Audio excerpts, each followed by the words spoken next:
Meu pai teve 13 casamentos. 13 casamentos? 13 casamentos, 17 filhos. Eu sou o número 15 do total de 17. Quando eu tenho ali 11 anos, eu entregava jornal. E a gente sempre conversava assim, que a gente não tinha sonho. A gente tinha objetivo, a gente não tinha o direito de sonhar. Depois que eu perdi minha mãe, eu me emociono muito fácil. Então eu tô desviando o olhar de ti pra não encher o olho d'água e tal. Eu poderia ser uma estatística. Os meus amigos da época são poucos que conseguiram vencer de forma limpa, né? Eu digo eu te amo para as minhas netas como eu nunca tive tempo e eu acho que até maturidade para dizer para as minhas filhas.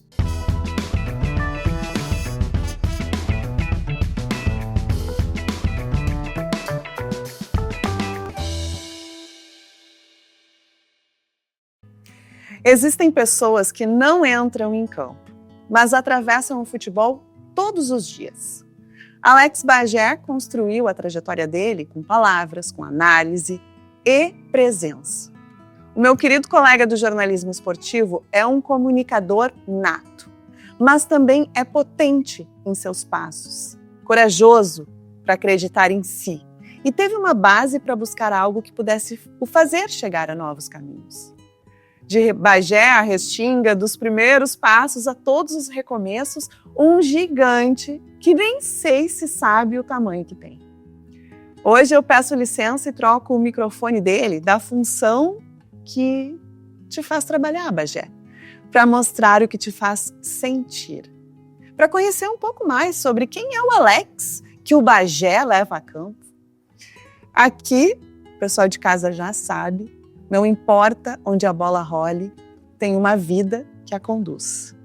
E eu queria saber de ti, quem é o Alex que o Bagé leva a campo, em tantas jornadas. Primeiramente, obrigado pelo convite, obrigado pelas palavras. Sabe que tava te ouvindo agora e passa meio que um filme rapidinho, assim, porque eu não tenho nenhum jornalista na família, não venho de uma família de jornalistas. Eu venho de uma família nascida em Bagé. Meu pai é músico, que começou a carreira jogando bola. Meu pai já falecido, minha mãe também. Meu pai é nascido em 1931. Então meu pai jogou bola ali perto dos anos 50, ou seja, o futebol era completamente diferente. Era um futebol até que era mal visto pela sociedade, né? Por exemplo, os pais não queriam que as suas filhas namorassem jogadores de futebol, porque o jogador era tido de uma forma sempre pejorativa, sabe? Então, tu imagina ainda mais em Bagé, né? Uma cidade no interior do estado, fronteira ali com o Uruguai. Então, meu pai é o cara que, jogador, não dá certo, aí vira músico. Meu pai teve 13 casamentos. 13 casamentos? 13 casamentos, 17 filhos. Eu sou o número 15 do total de 17. Então, o meu pai sai de Bagé. Eu nasci em 76, eu faço agora 50 anos agora em maio. E meu pai sai de Bagé, minha mãe dona de casa, e aí eles vêm para Porto Alegre para tentar uma vida melhor, né? Porque a vida no interior era muito complicada, era muito sofrida. Sofrida em que sentido? Sofrida na situação de escassez, do básico, assim. A gente teve uma infância muito divertida, como qualquer guri, criado brincando na rua, jogando bola, mas uma vida muito difícil, assim, no aspecto de tudo, sabe? A gente não passava fome, mas a minha mãe sempre foi uma leoa. Quando chegou em Porto Alegre, minha mãe com quase nada de estudo, uma pessoa que não concluiu nenhum primeiro grau, mas uma pessoa, assim, acima da média. É muito difícil eu falar da minha mãe, porque eu perdi minha mãe em fevereiro agora de 25, e eu ainda tô muito bagunçado, assim, com tudo isso. Minha mãe era uma referência muito grande, mas uma referência de luta, sabe? De uma mulher sem estudo, mas que era uma leoa para defender os interesses dos filhos, não deixar os filhos parar de estudar. Me criou com muita dificuldade, assim, sendo uma faxineira. Eu tenho o maior orgulho de dizer isso. Eu fui criado por uma mãe que batalhou muito e que sempre dizia que a gente tinha um caminho só possível, que era estudar. E a gente não tinha noção do que ela dizia naquela época, assim, mas hoje eu tenho noção do quanto, apesar de ter pouco estudo, ela tinha muita sabedoria, né? Então a gente vem morar em Porto Alegre e vai morar na Restinga, que era um começo ainda de uma vila, né? Porque a Restinga, a gente está falando aí do final dos anos 70, e a Restinga ainda era recentemente tinha sido criado os primeiros loteamentos da Restinga. E aí, como qualquer comunidade, 98% de trabalhadores, de gente do bem. Tenho o maior orgulho de falar o tempo inteiro para todos os cantos que eu fui criado na Restinga. A escola de samba, o Estado Maior da Restinga, foi quem, depois dos meus pais, quem me deu um norte, assim, para entender o que era ser um cidadão. E eu tenho o maior respeito pelo carnaval até hoje. Muitas vezes, quando eu comento com as pessoas não têm noção do quanto aquilo mudou minha vida, o quanto depois, já pai de família, eu volto também desenvolvendo alguns projetos sociais lá para tentar retornar para eles tudo que eles me entregaram, né? Porque na época, tu imagina, aí claro que eu já estou pulando uma parte que tu pergunta das dificuldades. A dificuldade de morar num lugar muito pobre, com uma família muito pobre, mas com 2 pais, assim, que nos davam o que a gente precisava, que era a essência de respeito, de cuidado com as pessoas, mas em meio a uma comunidade, tu tá muito perto de droga, tu tá muito perto de perder o caminho. E eu só não perdi o caminho graças aos meus pais, e quando eu tenho ali 11 anos, eu entregava jornal, entregava Correio do Povo. Até nas minhas palestras, até hoje eu pego o Correio do Povo e eu consigo dobrar ele do mesmo jeito que eu dobrava, que ele virava um envelopezinho assim, porque daí tu chegava na frente da casa e tu jogava ele na varanda para que o cachorro não rasgasse ou que não chovesse, não molhasse, né? Então eu tinha que entregar, sei lá, 350 jornais, eu ia lendo o que ia acontecendo, porque eu ia dobrando. Então, enquanto muito assim, tem que entregar jornal, eu usava aquilo como uma base de dados. Então, poxa, com 12, 13 anos eu sabia falar em alta do dólar. E os guris da minha idade não sabiam o que era, eu sabia porque eu lia o jornal todo dia de manhã. Né? Eu sabia o que tinha acontecido com estrelas do mundo como Michael Jackson, Mike Tyson. Estava sempre por dentro das informações. E eu fui criando alguns pactos assim, de objetivos, sabe?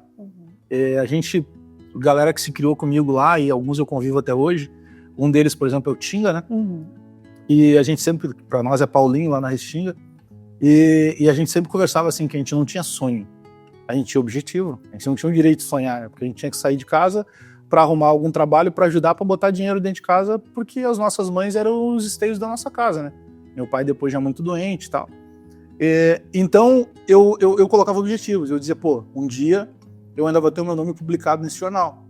E aí o tempo passou e eu começo a minha carreira de jornalismo pela Rádio Guaíba, aí depois a Record chega e compra, né, todo o complexo, e aí eu começo a fazer matéria e ter o meu nome publicado também no Correio do Povo, na TV Record.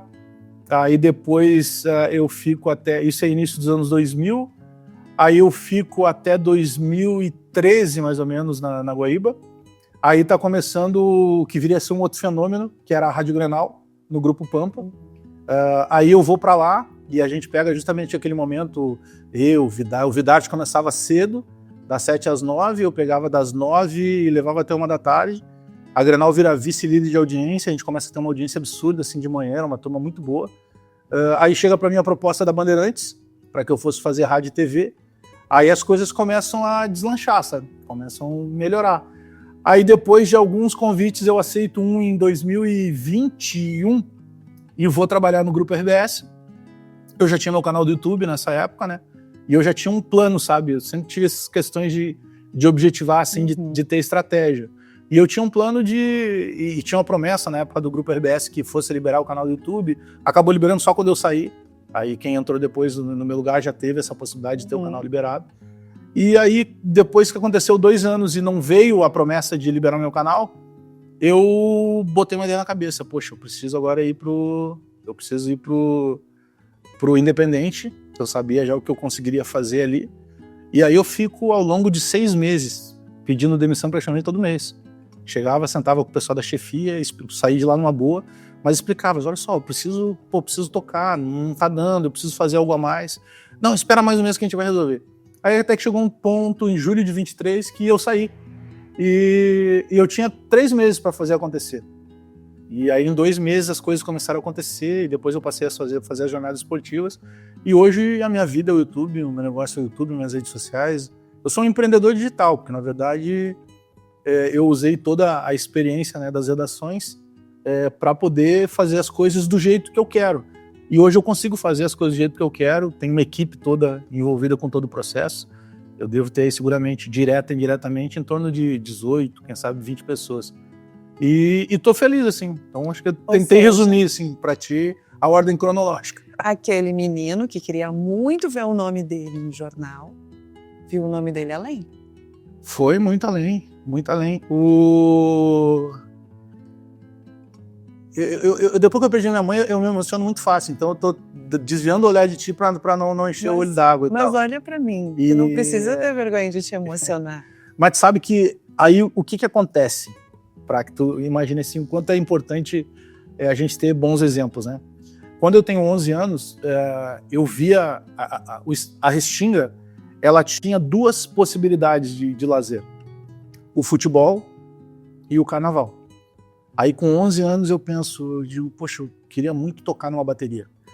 E aí eu vou ensaiar na bateria, com 11 anos, minha mãe obviamente que tinha autorizado, né? E aí, olha que fantástico isso. Eu chego na bateria, eu vou conversar com o diretor de bateria. Então, imagina, geralmente quando tu chega, hoje mudou muito, mas os diretores de bateria antigamente eram mais senhorzinhos, às vezes o cara com muita sabedoria de vida, mas um cara que não teve acesso a estudo e tal. E esse diretor de bateria, ele chegou pra mim e disse assim, tá bom, tua mãe autorizou, não tem problema nenhum, só que é o seguinte, toda vez que sair o teu boletim, tem que trazer o boletim aqui. Se não estiver estudando, não sai na bateria. Olha que incrível isso. E por isso que eu me irrito muito, e já discuti várias vezes com pessoas que tentam ligar o carnaval a algo ruim.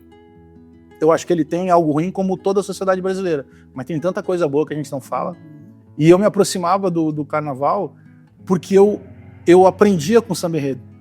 Por exemplo, tu vai hoje ver um tema enredo que vai falar sobre, sei lá, a história da cachaça no Brasil. Se tu prestar atenção, ele te conta toda a história da cachaça no Brasil naquele desfile. E eu sempre captei isso como uma possibilidade de estudo, porque eu descobria, quem foi Marquês de Sapucaí? É o cara que dá o nome à avenida no Rio. Não, ele foi o maior inventor brasileiro. E várias coisas que a gente usa no dia a dia foram criadas por ele. Eu aprendi isso pelo carnaval. E como eu gostava muito de escrever, eu sempre quis ser jornalista, eu sempre me imaginei jornalista, não me imaginei fazendo outra coisa, eu comecei a me aventurar. E aí eu virei compositor e ganhei... Cara, a gente mais perde do que ganha, né? Porque eu entrei em muitos festivais. Mas eu tive 15 sambas que desfilaram. Aí, Carnaval do Rio, Carnaval de São Paulo, Carnaval de Uruguaiana, Carnaval de Porto Alegre. Nossa, muitos desfiles assim. Então, tudo aquilo que eu tentava fazer, eu consegui realizar. Então, poxa, trabalhar com futebol, poder cobrir uma seleção brasileira, tu sabe quanto é importante quando a gente faz as primeiras coberturas, né? Porque a gente bate de frente com aqueles caras que a gente via na TV. Daqui a pouco eu tô fazendo uma cobertura de seleção, entra aquele vozeirão, o cara Luciano do Vale, sabe? Aí parava perto daqueles caras, o pessoal da ESPN, José Trajano, Juca Kfouri, sabe? Os caras no auge, assim. Então isso era muito, muito bacana, assim, de tu conviver, sabe? Então eu me sinto, assim, um privilegiado, porque, poxa, eu trabalhei nas 4 principais emissoras da cidade onde eu fiz a minha vida. Né, trabalhei no Grupo RBS, que é o desejo de quase que a totalidade de todo jornalista no Rio Grande do Sul. E eu saí do Grupo RBS pela minha vontade, deixando as portas abertas. Quando eu disse para as pessoas próximas a mim que os caras tá maluco. Poxa, o cara se forma na faculdade, ele quer ir para a RBS. Aí tu tá dentro da RBS há 2 anos e meio e tu vai pedir para sair, tu vai fazer o contrafluxo. E eu dizia, cara, eu sei o que eu vou fazer, eu sei o que eu vou fazer. E aí passou o tempo, um dia eu tô na casa do Pedro Ernesto Senardinho, no sítio, no aniversário do Pedro. O Pedro foi um cara que ficou 5, 6 anos incomodando para que eu pudesse ir para a RBS. E aí eu encontrei lá o Thiago Cirqueira, que foi meu chefe, né, o mineiro, do departamento de esportes, e ele chegou para mim e disse assim, passou para mim e disse assim, cara, parabéns, tu conseguiu fazer exatamente o que tu disse para mim que ia fazer. Que eu falava para ele o que eu queria fazer no digital, sabe? E então eu sou muito realizado assim com todas as coisas que aconteceram, mas tem muita gente importante que me ajudou nesse caminho, sabe? De onde vêm as tuas coragens? Da minha mãe. É por isso que eu era tão... Todo mundo é apegado à mãe, sabe? É meio clichê assim dizer, eu era muito apegado à minha mãe. Só que a minha mãe, ela sempre me mostrou uma coisa de muita coragem e ela tinha uma coisa de abrir mão de tudo pela gente, sabe? Porque, por exemplo, a minha mãe, ela foi a última mulher do meu pai. Então, com a minha mãe, o meu pai teve eu e mais dois filhos. Eu tenho mais 2 irmãos. Então, era tudo muito difícil, assim. E eu lembro de uma passagem, olha que maluco isso. eu era muito pequeno, eu devia ter, sei lá, 7, 8 anos, e eu lembro de um dia, nunca nos faltou nada, assim, a gente tinha o básico, às vezes o mínimo do básico, mas a gente tinha. E eu lembro que teve um dia em casa que meu pai estava muito doente, assim, problema de coluna, e o meu irmão mais novo não era nascido ainda. E a minha mãe, eu lembro que ela chegou, eu imagino quanto ter sido difícil para ela dizer isso para mim, e aquele dia a gente não tinha nada em casa, nada, não tinha nada para comer. Mas a minha mãe não se vitimizava, assim. Então, o que a minha mãe fez? Ela pediu uma passagem emprestada para uma vizinha, que na época acho que eram umas fichinhas, vale transporte, algo assim. E ela me pegou pela mão e disse assim, vem comigo que a gente... Vem comigo que a gente vai resolver o que tá aqui. Aí ficou meu pai e o meu irmão do meio, né? Porque o mais novo ainda não era nascido. E aí ela pegou um ônibus. Eu era muito guri, então passava por baixo da roleta, não tinha como pedir, ela pediu uma passagem. Ela só tinha de ida. Ela só tinha de ida, ela tinha que arrumar para voltar. E eu nunca me esqueço, assim, ela foi no bairro Ipanema, na zona sul de Porto Alegre, que tem os casarões até hoje, que na época era a burguesia, né, de Porto Alegre, morava ali na... E o que a minha mãe fez? Ela bateu de casa em casa e ela se oferecia para trabalhar. E eu me lembro, assim, se eu fechar os olhos, eu lembro de cada cena, porque ela batia na casa e ela dizia assim, vocês estão precisando de alguém para trabalhar?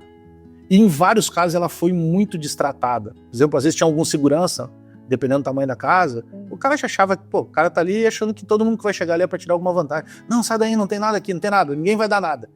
E eu tenho essa imagem pra mim, mas na época eu não conseguia dimensionar o que significava aquilo ali, o que tava, imagina, quase uma humilhação, né, na cabeça dela, e ela nem aí.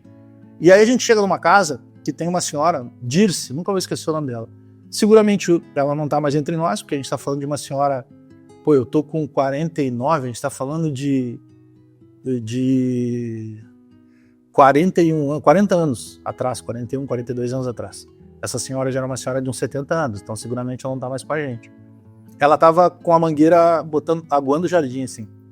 E aí a minha mãe, tava muito calor, eu lembro que a minha mãe chamou e quando ela deu atenção pra minha mãe, a minha mãe disse assim, a gente pode beber água? E ela reforçou a pergunta assim, né? Não entendi. Eu só queria dar água pro meu filho. A minha mãe, inclusive, mudou. Ela já não estava mais pedindo para ela, sabe? Tipo, vai compadecer pela criança, né? E ela, vocês querem água? E a minha mãe disse, nem que seja só presa. Não, só um pouquinho. Entrem aqui. E eu tenho para mim, eu não sei o que cada pessoa acredita, mas eu tenho para mim que existem alguns anjos. Eu tô toda arrepiada aqui, ó. Pode ver, ó. Olha aqui, ó. Eu não tô te mandando. Eu toco muito assim. Então, eu tenho pra mim que existem alguns anjos. E a dona Dirce foi um anjo naquele dia. Porque já nunca tínhamos visto. Aí ela coloca a gente pra dentro de casa. E eu lembro que ela nos colocou pela parte de trás, assim, que era uma cozinha. Aí na frente, lá no outro lado, tinha um vão que devia ser uma sala de estar. E tinha um piano muito grande. E, poxa, eu só via piano pela TV, né? E eu fiquei olhando aquele piano e tal. E ela chegou e disse assim pra minha mãe, o que tá acontecendo? E a minha mãe falou, olha, meu marido tá doente, eu tenho mais um filho que tá em casa, e a gente não passa fome. Mas hoje eu tive que sair pra rua, porque hoje a gente não tem nada. E tava pra entrar a aposentadoria do meu marido, eu não tô conseguindo emprego e tal. E ela perguntou pra minha mãe, o que tu sabe fazer? A minha mãe, só o que a senhora precisar. Aí ela olhou, disse, espera aí, senta aqui. Aí perguntou se a gente queria suco, queria água. Não, a gente só quer água. Não serviu água, entrou lá, foi lá pra dentro. Débora, ela trouxe um monte de sacola, assim, com muita comida, sabe? Comida pronta, comida pra fazer, fruta. E ela chegou pra minha mãe e disse assim, tá, como é que tu veio? A minha mãe só pediu uma passagem pra minha vizinha. Mas não, tu pediu duas. A minha mãe, não, pedi só uma. Eu tinha certeza que eu ia conseguir trabalhar pra alguém aqui. Aí ela puxa, sei lá, se o equivalente a 20, 50 reais, talvez 20 reais. Deu pra minha mãe e disse assim, agora tu volta pra casa, alimenta a tua família, paga a tua vizinha e a partir de amanhã, 9 da manhã, tu passa a trabalhar comigo. Aí, imagina, a gente saiu a minha mãe que queria se oferecer para trabalhar alguma coisa, né? E aí passou, a mãe ficou trabalhando muito tempo com ela. Essa senhora, ela tinha como se fosse uma agência de modelo infantil. E ela desfilava, até hoje quando eu vou ali na ABB, na Zona Sul, eu lembro disso. e os desfiles eram ali. Pô, e a Bebê era a nata da alta classe, né? Sim. Da alta sociedade em Porto Alegre. Acho que ainda até hoje, mas naquele momento mais ainda, né? Não existiam tantos clubes assim. Aí, olha o que ela fazia. Aí, eu sei que virou e mexeu, 2, 3 semanas depois, por algum motivo, a minha mãe me levou junto para trabalhar. Não vou lembrar exatamente o que era, se tinha que carregar alguma coisa, minha mãe me levou junto. E eu sempre fixava naquele piano, assim. E aí eu tô olhando o piano, um dia ela tá mexendo assim, ela disse assim, pô, tu gosta de piano? Aí eu digo assim, eu acho legal. Eu vejo às vezes assim na TV e tal. Ela sabe, tu já viu alguém tocar um piano? E eu disse, só pela TV. Ela disse, então eu vou tocar uma música pra ti. Aí ela sentou e começou a tocar música. Aí ela começou a tocar música e eu falei assim, isso é Beatles. Aí ela parou assim, peraí, como assim? Essa galera, guri criado lá na Restinga. Como é que com 7, 8 anos, sei lá, ele sabe o que é Beatles? Só que tinha um falecido cunhado meu, que era casado com a minha irmã, que ele era um Beatlemaníaco total. Tanto que eu tenho um sobrinho que o nome é Sean Lennon, que é o nome do filho do John com a Yoko Ono. Pra ver o nível de Beatlemaníaco que o cara era. Então eu sabia tudo de Beatles. Porque a gente ia na casa dele e só ouvia aquilo. E ela se espantou com aquilo. E aí eu sempre muito comunicativo e tal. Um dia ela chega e disse assim, olha o que ela fazia pra ajudar. Quando ela tinha os eventos, ela levava a minha mãe como para ajudar na cozinha lá. Ela nunca disse, não que fosse um termo pejorativo, chamar de faxineira, mas ela nunca tratou minha mãe assim. Ela dizia Maria, que trabalha com a gente. E então ela levava a minha mãe para ser auxiliar de cozinha nos eventos, pagava um valor a mais para minha mãe, e uma outra vez que eu passava ali na passarela, ela pagava um cachê também para minha mãe. Então por isso que eu acredito que são pessoas que vêm para ajudar, entendeu? Depois disso, eu já tentei várias vezes, eu vou em todas as ruas, já fui em várias vezes, eu não consigo localizar essa casa. E eu sei exatamente, é muito perto do Odila Gay da Fonseca, e eu já passei em todas as ruas. Pode ser que essa casa tenha sido muito modificada, né, provavelmente, porque a gente está falando de mais de 40 anos, mas eu nunca tirei isso da cabeça. E toda vez que eu passo por ali, eu dou um jeito de passar nas ruas, que eu tenho certeza que é uma dessas ruas, eu passo devagar e eu não consigo localizar. Mas na época era uma casa sem muro, né, então acho que muita coisa deve ter mudado. Só que isso foi para mim algo tão incrível, porque eu vi a força da minha mãe, né, a minha mãe foi uma mulher que ela nunca teve vaidade, sabe? Era uma pessoa criada no interior do estado e tal. E tudo que ela fazia, tudo que ela produzia, era para os filhos. Então isso te dá uma ideia da importância, né? Do que tem a liderança de uma dona de casa. E ela sempre traduzia a maneira dela de fazer a gente entender o que era importante, sabe? E aí, essa história que eu conto sempre da Dona Dirce mostra o quanto tu tem que tratar as pessoas bem, independentemente de quem são as pessoas. Porque tu muda a vida de uma pessoa, entendeu? Essa senhora mudou a minha história. Porque ela não mudou só a questão do alimento que ela nos forneceu aquele dia. Talvez numa outra casa a gente conseguisse, mas a forma que ela entrou, a forma que ela me marcou, e a forma que eu passei a carregar isso... Ela fez vocês pertencerem àquele universo que tu não achava que tu pertencesse. E sabe que eu falo pra todo mundo, né? Eu sempre, quando me pergunto assim, pô, se pudesse dar um conselho pra alguém, cara, faz terapia. Faz terapia. Se tu conseguir pagar, paga. Se tu não conseguir pagar, procura uma forma que tu possa ter isso disponibilizado pra ti. Porque tu passa a te autoconhecer cada vez mais. E é tão instigante que daí tu quer conhecer muito mais e tu não para. Porque ele é um tratamento pra vida inteira, né? E é um tabu, assim. E quando eu falo às pessoas assim, eu digo, não tem problema, eu tenho a mesma ação que tu teve. Porque quando tu fala assim, tá fazendo terapia, eu disse, cara, vai fazer terapia. Todo mundo precisa tratar a cabeça de alguma maneira. Essa coisa de tu achar que tu tu passa a te autoconhecer, tu vai pra um outro lado do balcão, tu entende melhor as coisas. Por exemplo, coisas que eu fui entendendo, sabe? Eu já sou avô, né? Tem 2 netinhas. Elas moram em Floripa, minha filha é fisioterapeuta, tem a clínica dela lá, bem estabelecida. E eu consegui passar para ela exatamente o que a minha mãe passava, sabe? E aí, então hoje com as minhas netas, poxa, eu moro hoje num lugar que é quase uma bolha, muito seguro, sabe? Um condomínio. Então, por exemplo, aí quando elas vêm para casa, que elas vêm geralmente para passar as festas assim de final de ano, uma tem 3 e a outra tem 6.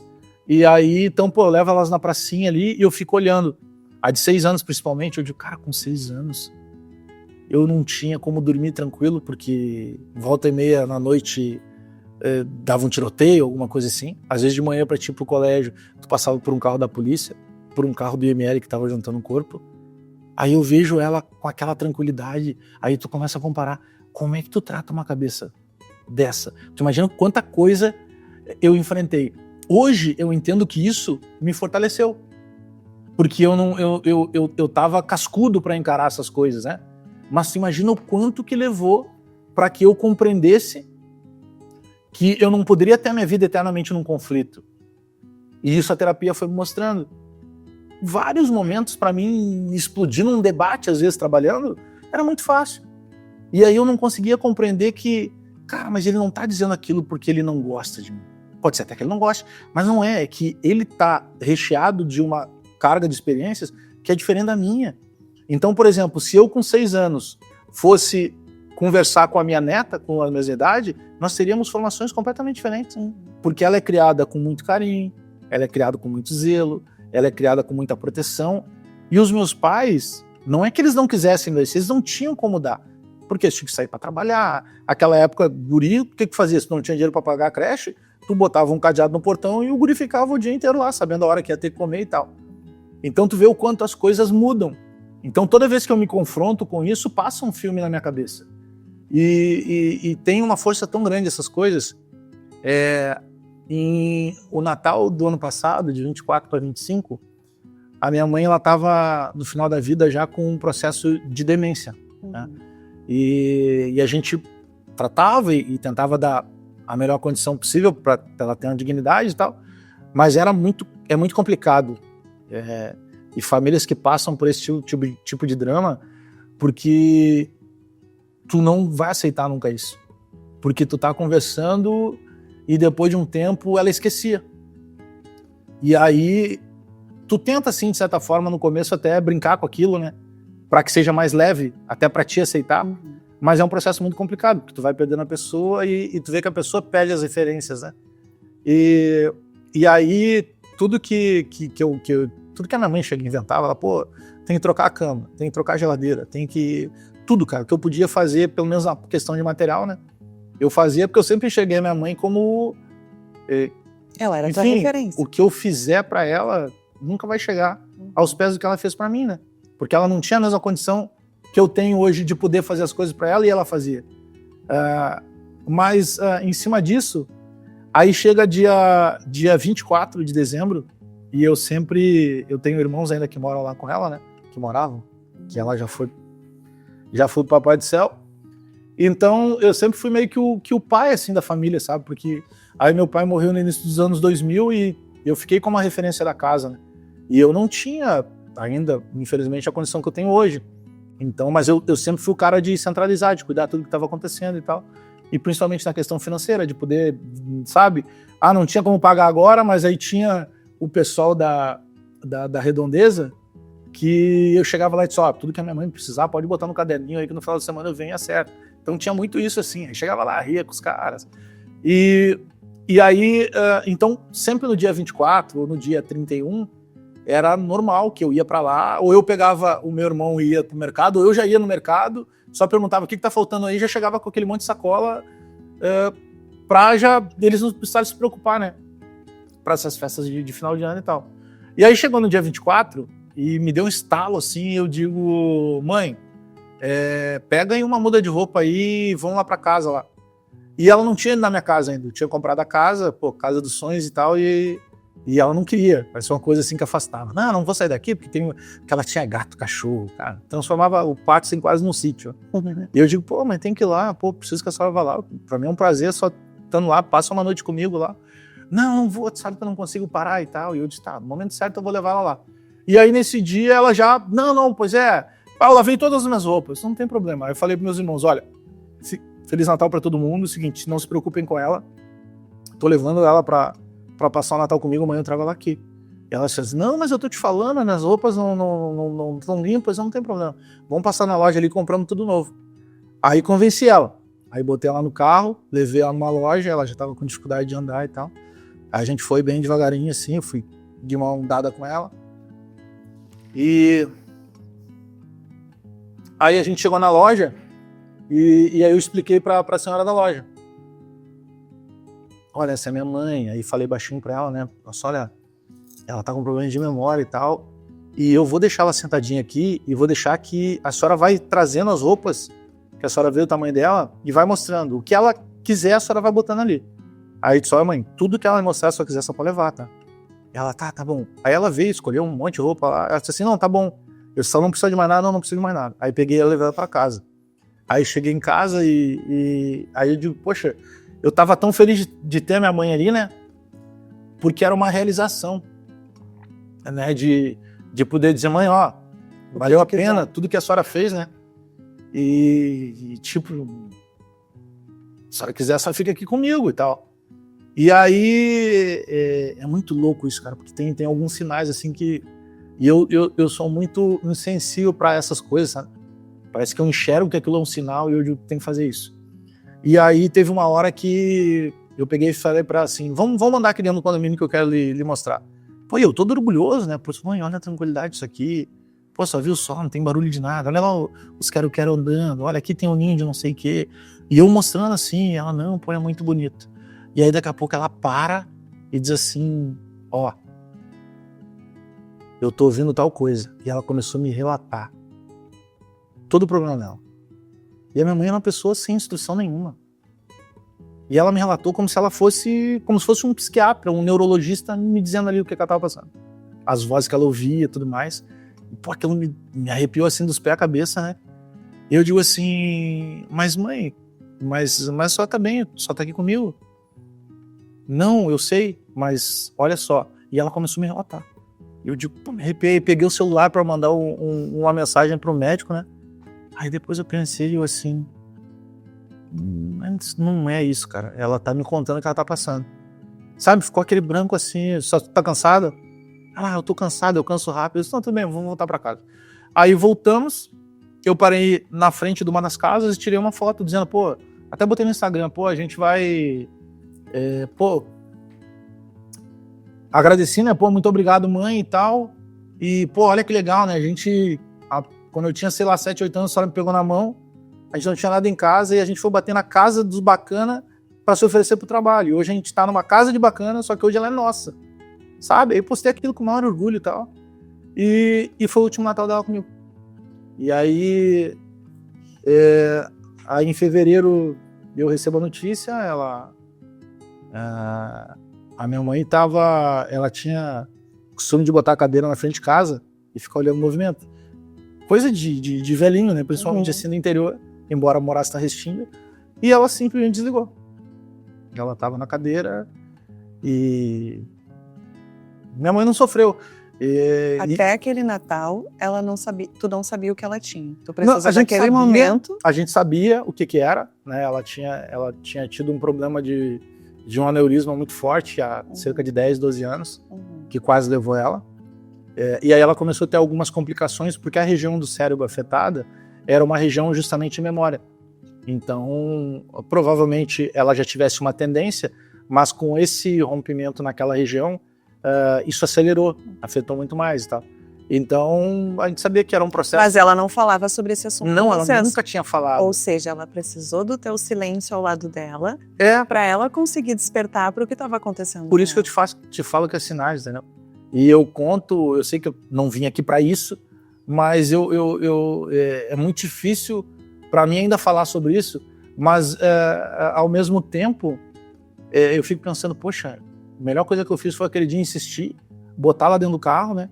Aí a gente teve essa experiência de passar na loja, eu senti orgulho danado, porque eu lembro quanto era difícil para ela poder nos dar as coisas, sabe? E ela dava, podia passar um Natal, não passava em branco.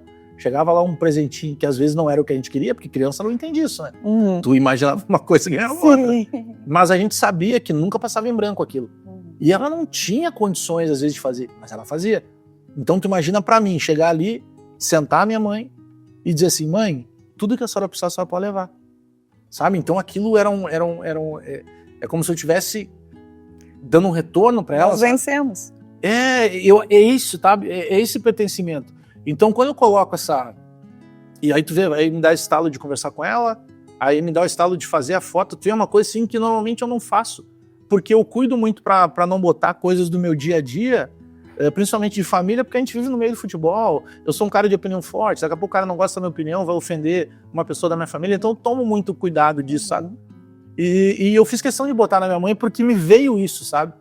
Então, mas era como se fosse já uma despedida, sabe? Então, eu tô te contando toda essa história para te responder uma pergunta muito simples que tu fez. De onde é que vem a coragem? Da minha mãe. Porque a minha mãe tinha isso, sabe? De ser muito forte, de proteger de quem tava ali no Então, quando tu traz a história dela ter pego uma passagem e ter feito dessa uma única passagem que ela pega com a vizinha, e talvez eu me emocione de falar isso, que eu sou bem chorona também, tá? Quando ela pega essa única passagem com a vizinha, ela não tinha outra alternativa senão buscar uma resposta que ela não tinha naquele dia. E ela foi, e ela teve humildade de bater de porta em porta. Ela em nenhum momento mostrou para aquele menino que estava ao lado dela que isso era vergonhoso. Nada. De trabalhar, Nada. De buscar oportunidade, de bater nos portões que existem, mesmo que a gente ouça os nãos da vida e enfrentar esses portões. Aí a gente tem uma outra camada de alguém com uma outra classe social, com os portões abertos para vocês, Facilitou muito. fazendo vocês entenderem que naquele lugar, naquele ambiente, vocês não eram diferentes dela, vocês não eram menos do que ela. Tanto que ela nunca lidou com a tua mãe como uma funcionária, né? Como E tu sabe que, e a minha mãe, que eu acho que é o que deixa isso mais forte para mim, a minha mãe não chegou pedindo nada. A minha mãe chegou se oferecendo para trabalhar. A minha mãe perguntava, vocês não estão precisando de alguém que faça alguma coisa? Ou seja, ela já estava se dispondo. Ela não chegou assim, só, vocês têm alguma coisa que vocês queiram dar? Que seria mais fácil pedir, né? Não. Ela estava mostrando só, a gente não está pedindo. A gente está se oferecendo. Se tiver alguma coisa para fazer, a gente vai fazer. Ou vão nos pagar com dinheiro, e com dinheiro a gente vai comprar o que precisa. Então, e aí tem várias coisas que vão acontecendo. Aí, pô, o tempo passa, eu acabo ficando amigo de caras que eu idolatrava, tipo o Dunga, né? Porque eu lembro exatamente, eu conto isso pra ele até hoje. Eu lembro onde é que eu tava em 94, vendo ele pegar uma bola e cobrar um humildemente, né? Fez cobrança e baixou a cabeça e seguiu o jogo. E aí tu vira amigo desse cara e daqui a pouco a gente tá fazendo um projeto social junto. Nós pintamos algumas escolas em Porto Alegre, porque eu tinha um patrocinador que nos fornecia tinta. E aí eu chamei o Dunga para fazer com a seleção do bem e tal. E aí uma das escolas, ele, pô, mas já tem uma escola que tá na nossa lista que eu gostaria muito de começar, que é a escola onde a minha esposa estudou.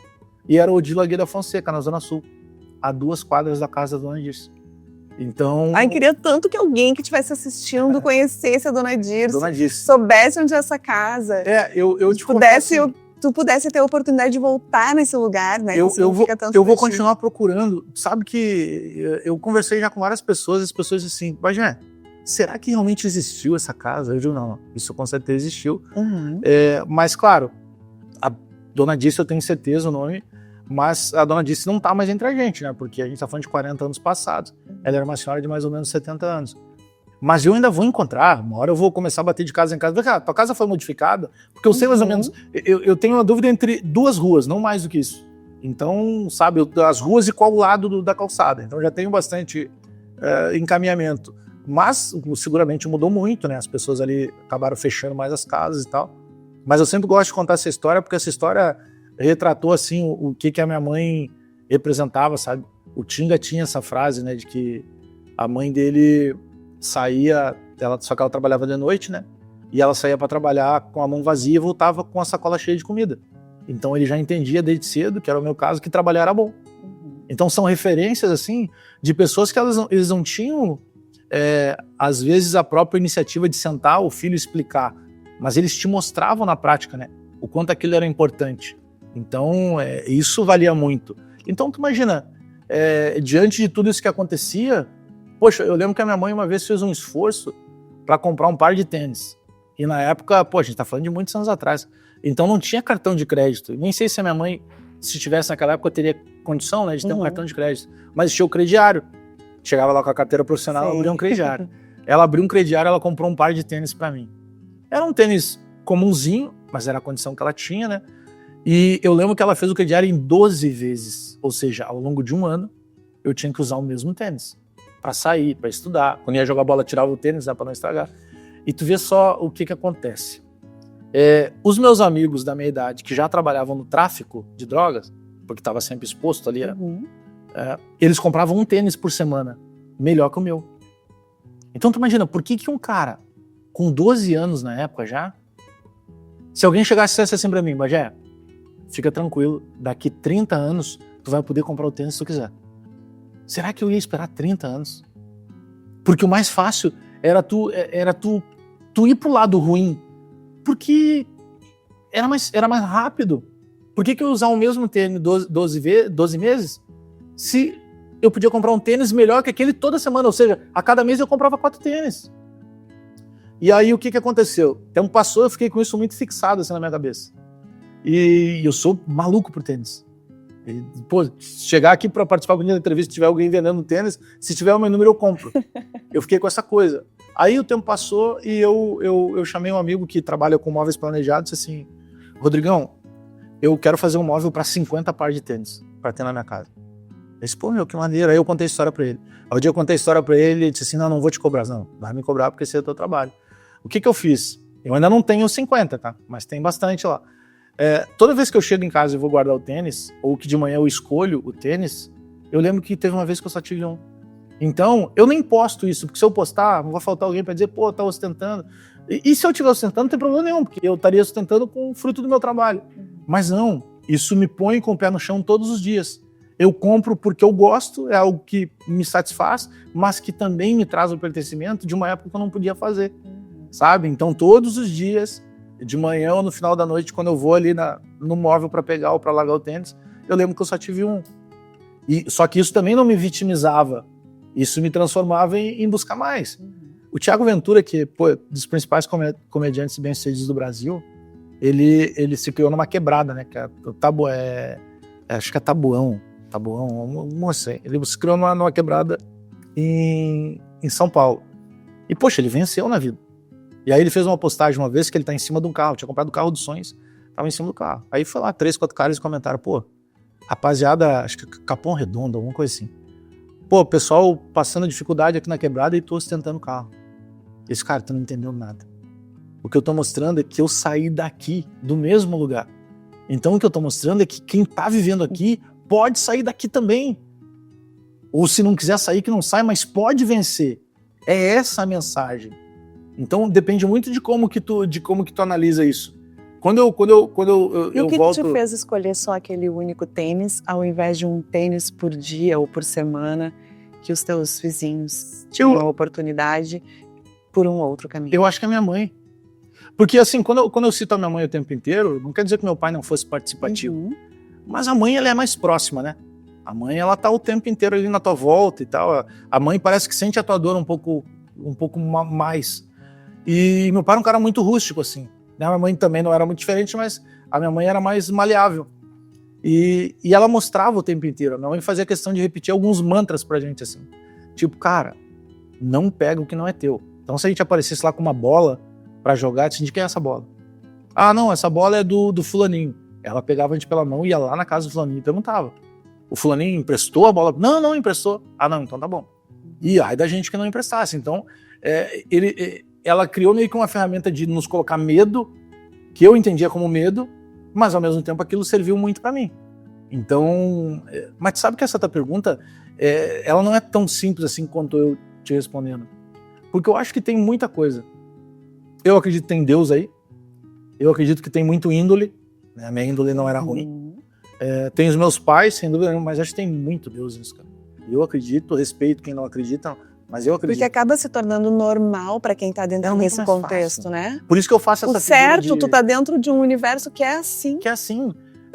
Tu quer ver uma coisa? Por isso que eu uso esse exemplo, essa analogia, de que se alguém chegasse e dissesse pra mim, continua estudando e fica com esse tênis aí, porque daqui 30 anos vai dar dom. Eu não ia esperar 30 anos se alguém me dissesse isso. Quer dizer que vai levar 30 anos, talvez eu fosse pro lado ruim. Então por isso que eu tô dizendo que tem mais coisas. Tem uma força divina em cima disso, porque é muito mais fácil tu dar errado. E por que tu não responsabiliza a ti mesmo?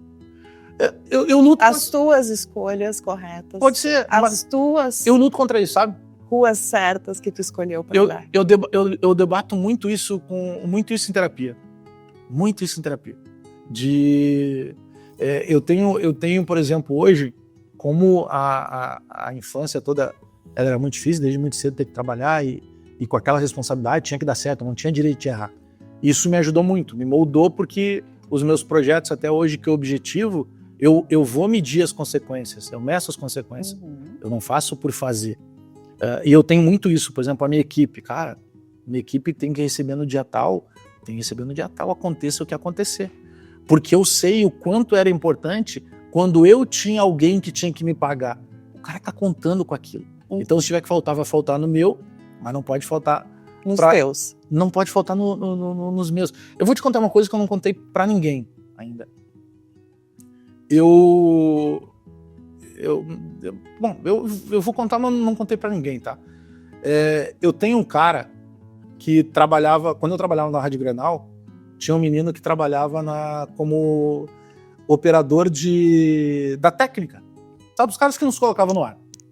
E aí a gente foi fazer um jogo em Caxias do Sul, uma final de Campeonato Gaúcho, ou semifinal.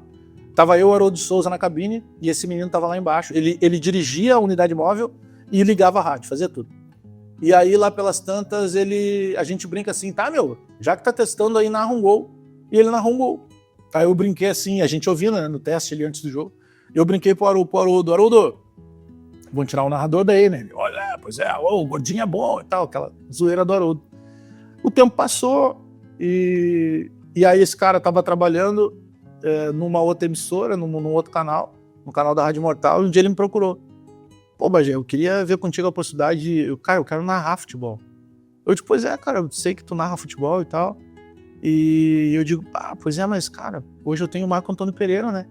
E, cara, vamos ver o que eu consigo fazer, mas aí, pô, tem que falar com os meninos da Imortal. Não, pois é, eu gosto de trabalhar na Imortal, mas é que aqui eu não narro, eu queria narrar. Aí eu falei com os guris, cara, e quer narrar e tal. Não, pois é. Aí, o que acaba acontecendo? O Marco Antônio Pereira passa mal, né? Antes de um Grenal. Ainda fez o Grenal e tal, foi um cara que eu senti demais, porque ele estava muito feliz e identificado com o Grêmio, que é o que ele queria fazer a vida inteira. E estava muito bem, a gente estava começando a voar no digital e ele junto, e a galera reconhecendo ele, porque o rádio antes não te dava, né, esse reconhecimento. E aí o Marcão passa mal e eu converso com os guris, caras, eu preciso que o Charlie Veloso narre pra mim. E aí eles assim, Bagé, mas tu vê, ele tá na nossa reportagem. Meu, faz o seguinte, ele não vai narrar pra vocês, ele faz a reportagem e no momento de narrar ele só pra minha cabine, né? Não, pode ser. E ele mandou, eu digo assim, pô, esse guri narra pra caramba, sabe? E aí eu digo... E aí o Marcão não melhora, e daqui a pouco o Marcão melhora e vai pra casa, fica todo mundo feliz. Mas infelizmente, né, Papai do Céu leva o Marcão. E aí eu peguei e falei pra ele, cara, pena que dessa maneira, né? Mas eu quero que tu continue narrando comigo, eu vou falar lá com os guris da Imortal, vou acertar um valor contigo e tu narra comigo daqui pra frente. E aí ele passou a narrar. E aí vai daqui, vai de lá, e eu vejo um cara muito sofrido, assim, sabe? Sem muita família no entorno. E aí a gente foi fazer agora há pouco, eu criei uma caravana do Bagé, aí eu fui fazer em Bagé, minha terra, né? Fiz lá com o pessoal do Guarani e tal, do Tato, do Dr. Jorge Caé, do Cléo. Aí a gente tá lá fazendo a caravana. Pô, a galera toda, pô, pra mim um orgulho muito grande, né? Porque o pessoal me reconhecendo na cidade que eu levo o nome, né? Aí a gente volta, pô, 4 horas e meia, 5 horas de estrada, né? Ele pega e disse assim pra mim, pô, Bagé, me deixa ali em Eldorado. Eu disse, no que tu vai fazer em Eldorado? Cara, eu tenho que narrar aí mais não sei quantos jogos de futebol, porque eu preciso fazer uma graninha extra, né? Eu disse, caramba, estamos 5 horas viajando. E esse cara ainda vai ficar não sei até que hora. Eu fiquei com aquilo, sabe? E ele tava até com um probleminha de músculo e tal, ele tava com dor. Aí eu fiquei com aquilo na cabeça, né? Aí eu falei pra ele, cara, como é que tu vai embora depois? Não, vou de Uber e tal. Só mais o teu carro. Ele tinha um carrinho lá. Ele disse, não, cara, acabou o carro, não tem mais. Pô, tava gastando mais com o conserto do carro, né? Fiquei com aquilo na cabeça, né? Aí outro dia eu puxei assunto com ele, eu disse, cara, e o teu carro? Aí ele disse assim, meu, Na verdade, eu tinha que comprar um outro carro. Eu até tenho hoje, né? Porque eu tenho aqui as minhas coisas que eu faço, eu tenho fixo contigo, mas, cara, meu nome não tá legal. Pô, tô te entregando aí, tia. Eu digo, cara, deixa eu dar uma olhada aí, eu conheço muita gente, daqui a pouco eu tiro e vou te descontando isso, né? Aí eu botei aquela ideia na cabeça, cara. E aí eu comprei o carro e dei o carro pra eles. Cara, não vou te descontar. E isso me fez tão bem, porque não é pelo material. É por tu enxergar o quanto tem um cara do bem, batalhando, sabe? E tu tem condição de ajudar, sabe? Tu tem condição de facilitar. Imagina o que teria facilitado pra mim. Tu sabe que tu foi a mangueira com água que ele foi pedir. Pois é, né? Pode ser, sabe? Mas eu digo assim, eu tô contando essa história pela primeira vez porque o intuito não é contar isso, entendeu? Tu te realiza mais do que talvez ele tenha se realizado. Porque eu vi a felicidade dele, aí outro dia ele mandou uma mensagem, cara, eu não sei, eu tô tentando um jeito de te agradecer. Os caras já me agradeceu. Então, é esse tipo de coisa, entendeu? Que faz valer a pena. É tu conseguir entender que tu conecta pessoas e que tu consegue abrir portas, tu consegue ajudar. E tu vê que é tão louco a maneira que ele se reconectou a mim. Porque ele não estava trabalhando comigo, ele não estava narrando, e, poxa, ele é um dos grandes destaques da narração, sabe? Então, e tomara que ele trabalhe o resto da vida para mim, e cresça, e que a gente continue trabalhando junto. Mas é muito mais por essa coisa de tu conseguir te realizar facilitando a vida de alguém, sabe? Porque, graças a Deus, não vai me impactar tanto assim. Mas eu sei que para ele vai fazer uma diferença muito grande, sabe? Porque tem a atitude, porque tem o sentimento de gratidão, mas essa coisa de tu entregar e tu saber que tu tá ajudando com algo que é inesperado. Que foi o que transformou tua vida. Que foi o que transformou minha vida. Que hoje pode transformar a vida dele. Então, sabe, então tu tem muito uma sensação assim de que às vezes tu vai furando bolhas, né? Então, às vezes, eu me apego muito assim em coisa, mas cara, aumentou tanta coisa, tem tanta responsabilidade envolvida agora, né? Mas ao mesmo tempo, tem uma frase que diz: nunca pode reclamar de algo que tu pediu muito, né? E eu nunca pedi dinheiro, porque eu acho que tu não pede dinheiro. Eu peço saúde, eu peço proteção, eu peço que Deus me ilumine para que eu tome as melhores decisões, né? Que eu possa ser uma pessoa que possa agregar cada vez mais pro meu lado e tal. E as coisas vão acontecendo, sabe? Porque eu não acredito em nada de tu pedir, independentemente da crença que tu tenha.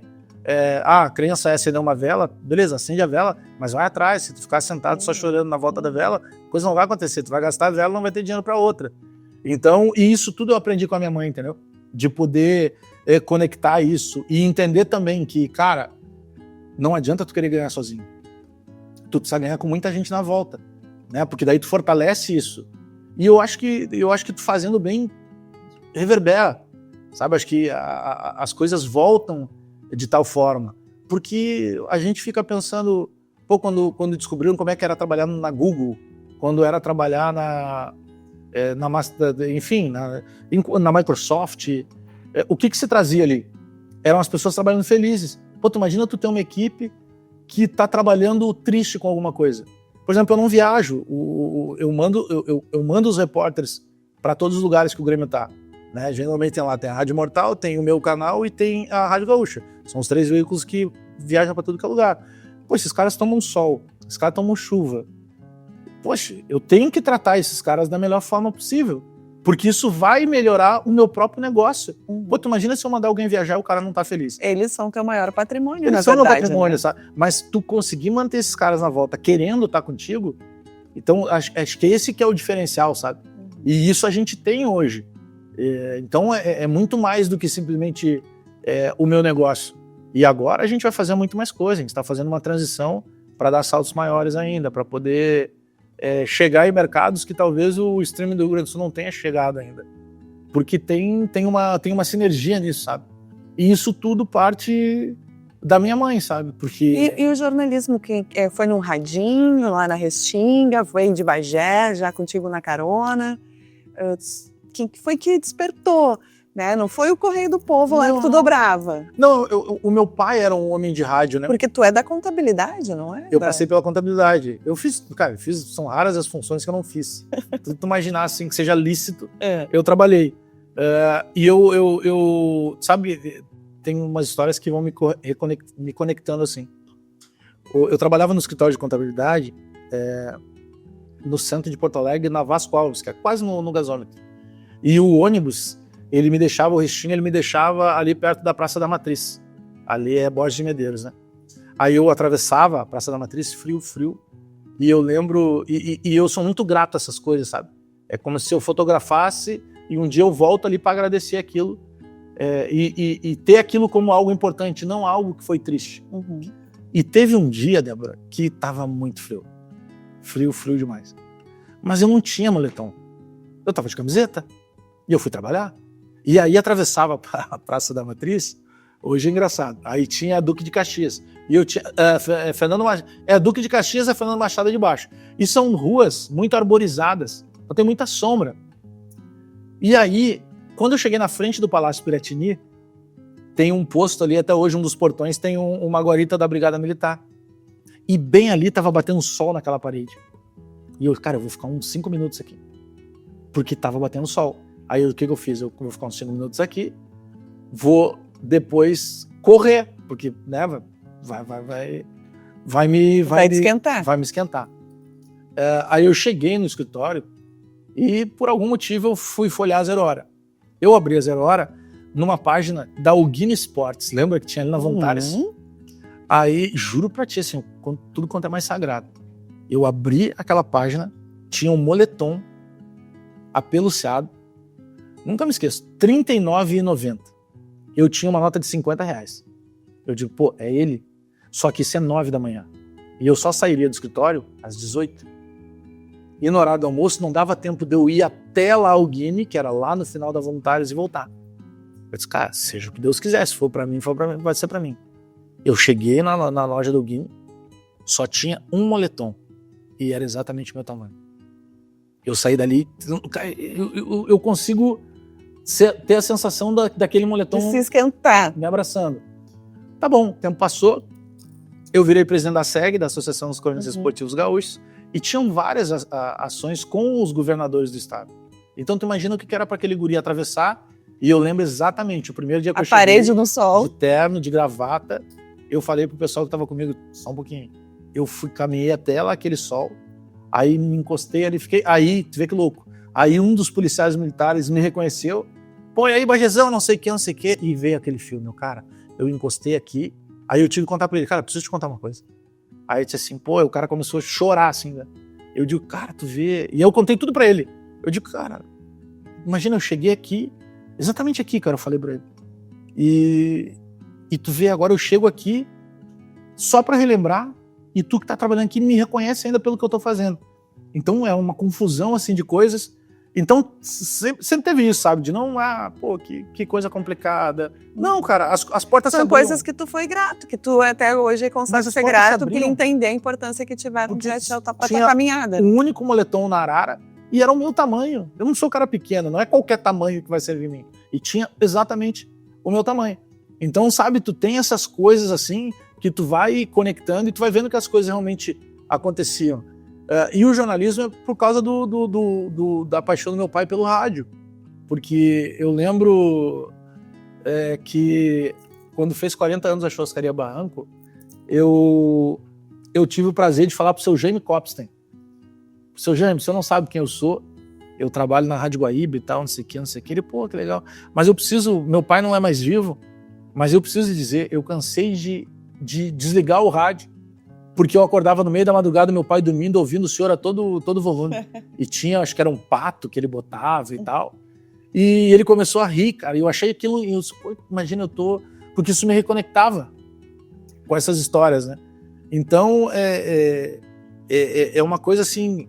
E o meu pai, ele parava tudo que ele estava fazendo para ouvir o Sala de Redação. Então, quando surge... Porque eu tive 2 ou 3 conversas para ir para a RBS, mas a última, ela foi completa, assim. Só tu vai ocupar uma cadeira de gremista no Sala de Redação, tu vai assim, o Pedro quer muito que tu vá para lá e tal. E eu digo assim, cara, eu não vou só por mim. E aí, quando a primeira vez que eu tô no sala, era pandemia ainda, então os velhinhos estavam todos em casa, só eu no estúdio. E aí o Pedro, com aquele carinho dele, né? Ô, cagalhão! E aí, diz aí, de onde é que tu veio? O que tu veio fazer aí? Te apresenta! E eu fiz todo o discurso olhando pra tatuagem do meu pai. Porque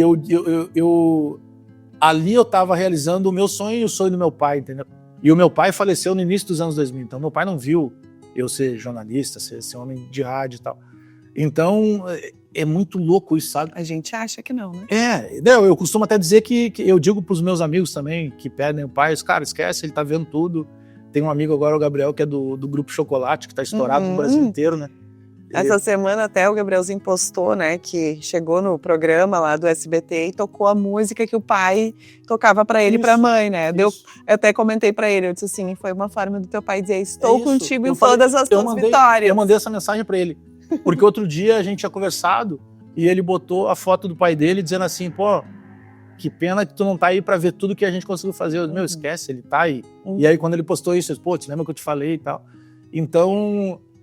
mas aí tu imagina, e aí eu entendia o que meu pai discutia com todo mundo no rádio, quando o cara falava, e tu veja, era o hater da época, porque quando o cara dizia o que ele concordava, ele aplaudia, e quando o cara dizia o que ele não gostava, ele chamava de imbecil, ou seja, já era um rei, o meu pai era um hater da época, né, que é o que eu encaro hoje na rede social, mas a minha ida pro sala, por toda a satisfação, mas tinha muito assim do meu pai, sabe, tipo... Deixa eu ver teu pai, um abraço. Essa tatuagem é o seguinte, tu pode ver que tem músicos aqui, né? Cavaco. Aqui, isso aqui é um capacete de obra. Eu encontrei essa foto, aqui tem um pandeiro. Eu encontrei essa foto é de 77. Eu tinha 1 ano. O meu pai estava trabalhando de servente pedreiro e essa aqui é a turma de toda a obra. Só que no intervalo do almoço, eles faziam uma roda de samba. E eu achei muito maneira assim, a história. E aí eu retratei essa parte do que meu pai aparece. Então eu fiz o primeiro discurso lá, dos 4, 5 minutos, todo olhando. Então é como se eu tivesse colado mais um pedacinho do quebra-cabeça, né? Pai, tipo, não sou eu, a gente tá aqui, né? A gente conseguiu. Então é isso, sabe? Não é vitimismo. E às vezes em alguns podcasts que eu vou pra falar, galera, não, cara, eu não tô... Eu tenho um maior orgulho de ter feito tudo isso. Porque hoje, por exemplo, eu tenho uma prática ainda, todo dia que eu chego em casa, quando eu tô entrando na portaria do meu condomínio, todos os dias, eu vou bem devagarinho, porque eu contemplo aquilo todos os dias, sabe? Eu faço sinal da cruz agradecendo, quando eu saio de casa eu também faço, mas todos os dias eu contemplo, sabe? De olhar assim e de, poxa, cara, olha, porque eu poderia ser uma estatística. Os meus amigos da época são poucos que conseguiram vencer de forma limpa, né? Então é muito complicado, sabe? Com as opções que tinham no teu entorno, mas eu tinha uma base muito forte, né? Que era a base do meu pai, que era principalmente da minha mãe. Então isso é um pertencimento que ninguém me tira, entendeu? E às vezes, dependendo da pessoa que tu vai comentar isso, a galera não vai entender. Sabe? Que vai estar ligado a ostentar. O Brasil parece que é ruim, tu te dá bem, né? Parece que tu não pode, é feio, tu virar notícia. Eu também tive uma infância muito simples, meus pais não tinham, né, condições de me dar as coisas. Eu fui ter uma Barbie, por exemplo, que é uma boneca que todas as meninas têm, na faculdade, na minha segunda faculdade, porque meus colegas ficaram sabendo que eu, na infância, eu nunca tive Barbie, porque meus pais não tinham a menor condição de me dar uma Barbie, né? Eu hoje tiro muitas fotos, gosto de tirar foto, não posto tanto, mas tô toda hora querendo registrar, porque eu não tenho quase foto de quando eu era pequena. Eu também não. Porque não existia a possibilidade de ter condições de ficar fazendo um monte de foto. Só que hoje, se tu conta essas histórias, quem tem sensibilidade, quem já passou por essas situações, vai entender, né?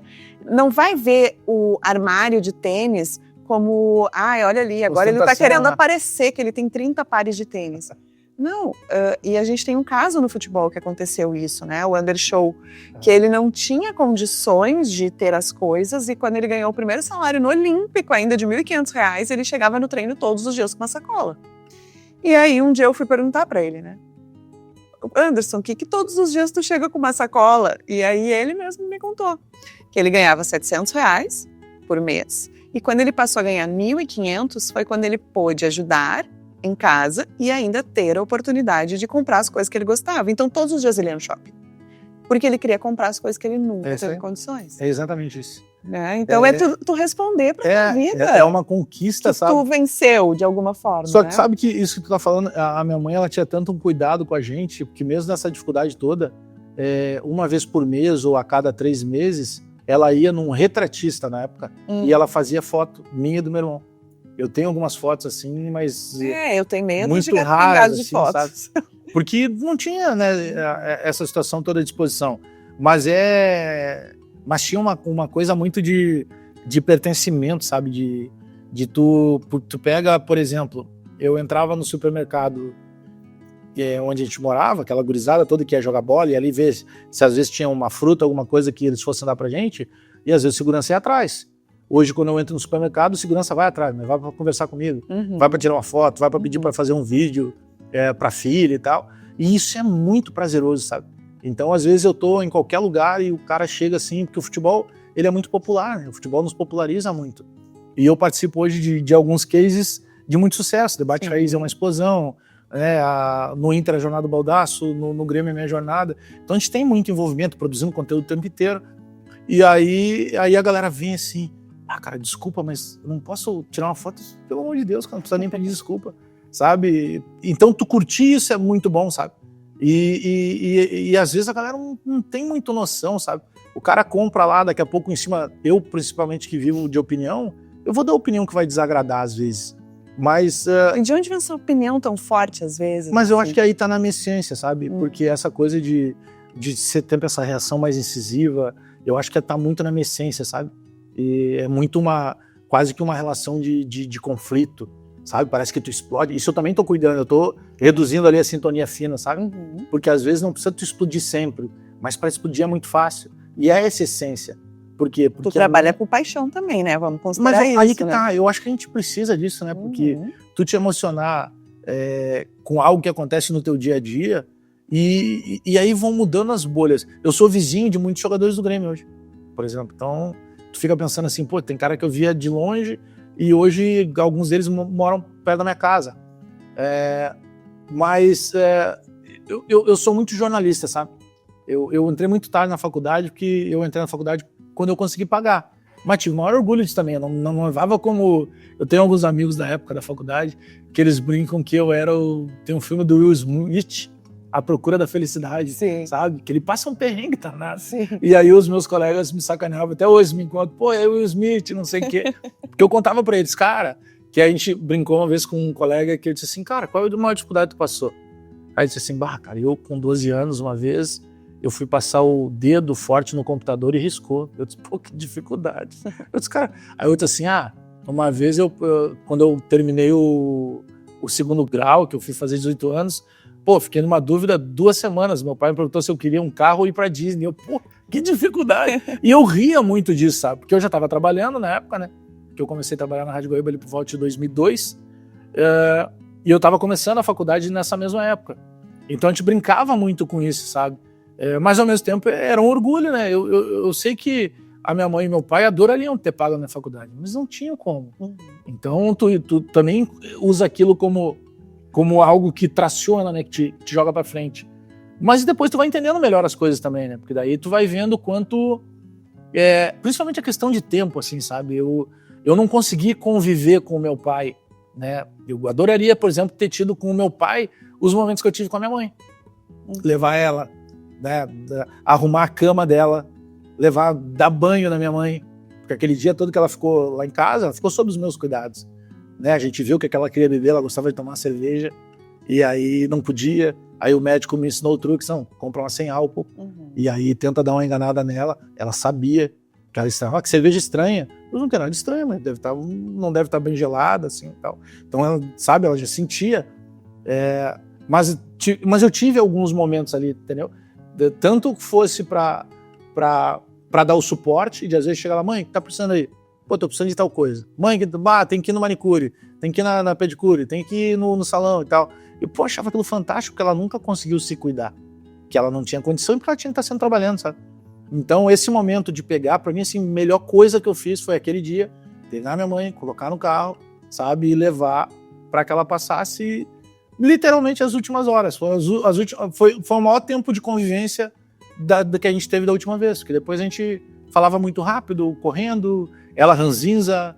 Na época da pandemia, para dar 2 doses foi um sacrifício, não queria. Aí eu botava no carro, chegava no posto, descia lá, conversava com a enfermeira, disse, olha, minha mãe tá com a dificuldade de locomoção. Não, a gente vai ali, aplica nela e tal. Mas foi um sacrifício. Chegava lá, a máscara no bolso. Aí tu quer saber de onde vem tua teimosia, de às muito vezes? teimosa, muito teimosa. E nunca teve Covid. Eu peguei Covid 3 vezes, fazendo todas as doses. Mas a mãe era isso. A mãe é uma referência muito, muito forte, né? Então... E eu digo pra todo mundo, pô, quem tiver mãe ou pai, cara, os meus amigos postam alguma coisa assim no story, eu vou lá e encho o saco. Cara, aproveita, né? Pô, valoriza, sabe? Porque é muito duro. Pô, eu fiz uma cerimônia de despedida pra minha mãe, linda, mas, cara, uma cerimônia de despedida, entendeu? Ao mesmo tempo que tu tava fazendo aquilo que tu queria dar o máximo possível, ela não tava mais ali, sabe? Então, te passa um filme assim na cabeça, né? Pô, será que não era o caso? E aí vem de novo uma culpa, sabe? Porque parece assim, pô, mas será que eu não podia ter feito mais? Né? Será que não era o momento de ter largado alguma coisa de trabalho e ter dado mais atenção para isso? E aí todo mundo que eu falo isso e que conhece tudo que aconteceu, os caras, tu fez tudo que tinha que fazer, né? Mas eu sempre acho que dava pra fazer mais. Então eu digo para todo mundo, cara, tem tempo de estar com a tua família. Eu nunca gostei de Natal, porque Natal para mim era um sinônimo de algo que eu esperava, idealizava como criança, algo tipo um videogame, e não vinha um videogame. Mas eu, criança, não entendia isso. Até então, me disseram que eu pedisse o Papai Noel, ele trazia. Mal sabia eu que era minha mãe e tal. Respeito, tá? Mas é engraçado. E aí, poxa, aí vem minhas netas, né? E eu sempre fugia assim no Natal. Aí, poxa, uma delas nasceu em dezembro. Aí, pô, primeiro, não, esquece, largamos tudo, vamos passar lá bem pequenininha, parecia um ratinho, e a gente na volta e tal. Aí hoje o que eu faço? Cara, você entrar lá em casa, árvore grande, Papai Noel, todo mundo azul, né? Já que é do tudo grande. azul em casa. Já que é do grande, tudo azul. E eu vejo a felicidade dela, sabe? Aí lá, pô, árvore grande, os bonecos quase do tamanho delas e tal. Então eu me realizo naquilo, sabe? O vô Bagé é bobão, assim? Quase. Total. Tem uma delas tatuada aqui, que é a Manu, e agora eu vou tatuar a Bela, porque a Bela já tá cobrando a tatuagem dela, né? Uhum. Mas total. E tu poder dar uma, sabe, poder botar numa escola legal, sabe, poder... eu digo eu te amo para as minhas netas como eu nunca tive tempo e eu acho que até maturidade para dizer para as minhas filhas. Porque tinha que estar trabalhando e correndo, estressado pra caramba, e vai daqui, vai de lá.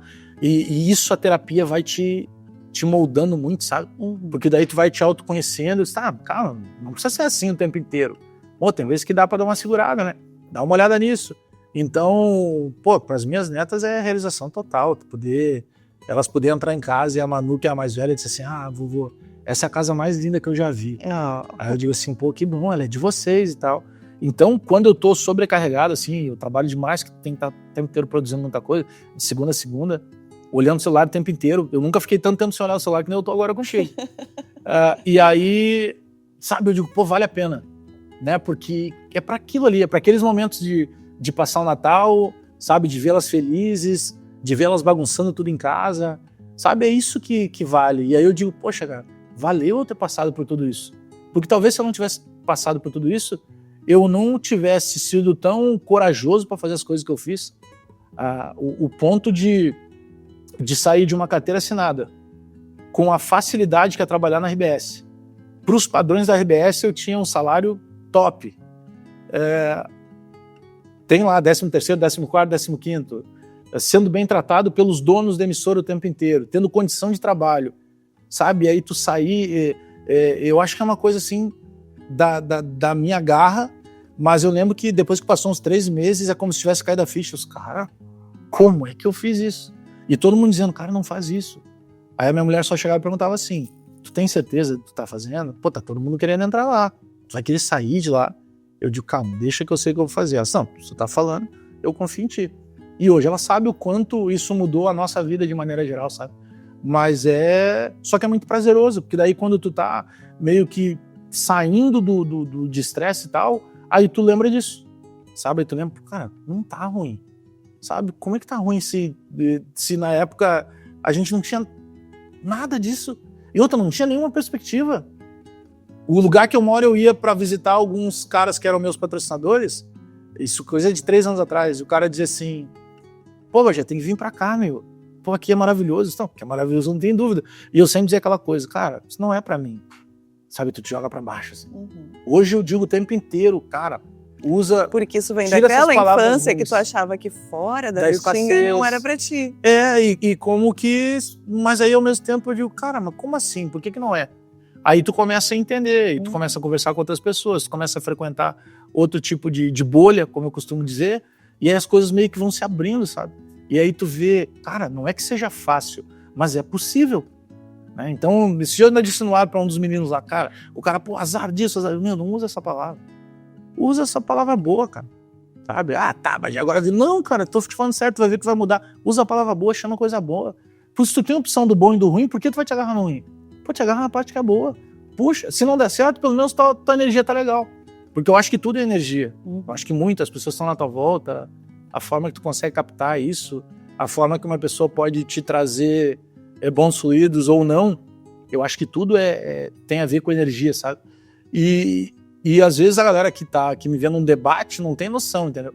Que eu sou esse cara que tô preocupado com a minha família, né? Que tive todo um drama de poder dar para minha mãe nem perto do que ela me deu, né? E não deu tempo de fazer mais, mas cuidado com as minhas netas, preocupação, sabe, o tempo inteiro, com qualquer zelo. Quando tu te realiza pessoalmente, profissionalmente, materialmente, tu já tá devolvendo para tua mãe o que ela fez por ti.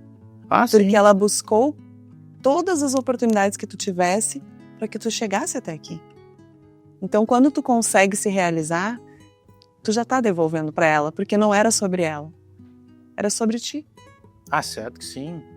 Minha mãe ela estava desapegada para buscar por vocês. Ela não teria, sem dúvida nenhuma, para ela não teria, ela nunca tratou nada com a questão do material assim, sabe?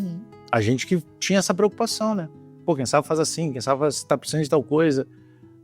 Eu tava tentando convencer ela, porque eu acho que para ela seria muito bom ela ir para uma clínica com mais cuidados, porque ela não se adaptava a ninguém. Então não adiantava botar alguém lá em casa, não prestava. No outro dia, não, tira essa pessoa daqui, porque ela reagia muito mal, porque ela não queria aceitar que ela precisava ser cuidada. Né? Sempre foi independente e tudo mais, uma pessoa, né, com outro tipo de criação, com outra cabeça, então não aceitava que ela tinha algumas dificuldades. Então a gente não conseguia, botava qualquer pessoa lá, durava 2 dias, já não tem como, porque a tua mãe não me aceita. Aí eu digo, tá bom, aí ia pro outro lado. Eu digo, cara, como é que eu vou fazer agora? Aí eu tava convencendo ela que ela ia ter que ficar alguns dias numa clínica para fazer uma bateria de exames, né? Então eu ia mentir para ela para que tentasse ela se acostumar àquilo. Porque daqui a pouco, né, tava até conhecendo o lugar, indo lá, sabendo como é que funcionava e tal.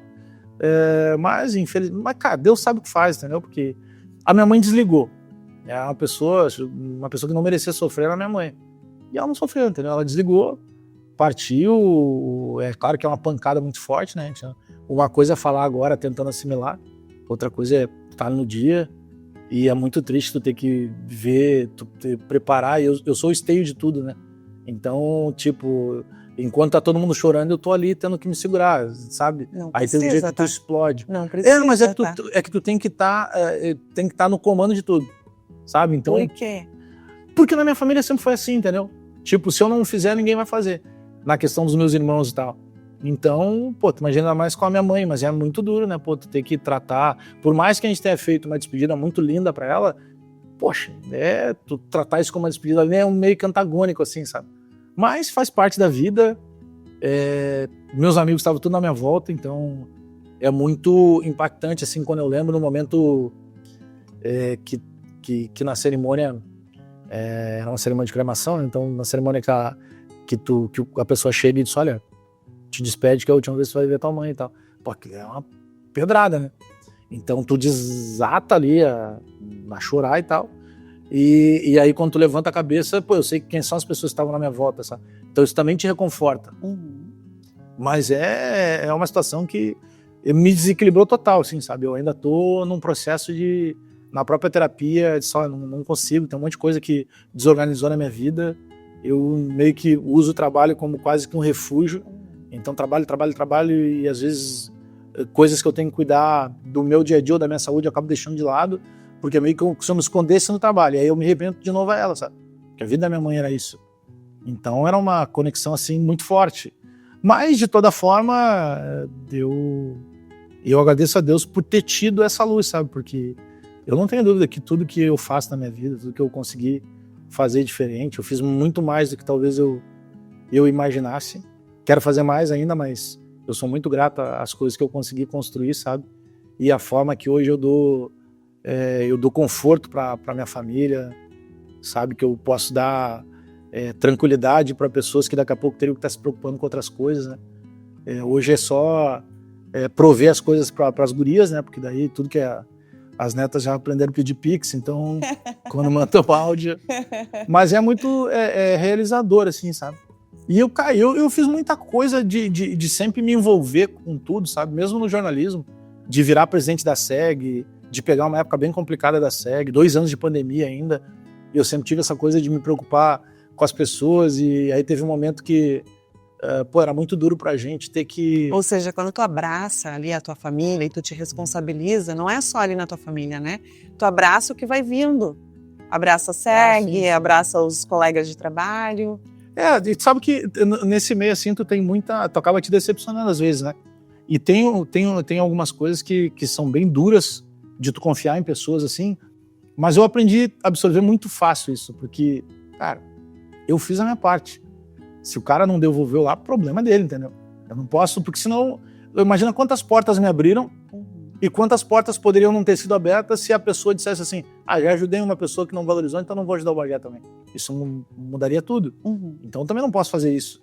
Então no meu dia a dia, eu aprendo a filtrar. Eu sei aquele que merece mais zelo do que o que talvez eu espere ele me mostrar um pouco mais. Mas, tipo, a SEG era uma complicação, porque tu imagina, parou o futebol. Tá bom, eu era contratado da Bandeirantes, mas e quem não era contratado?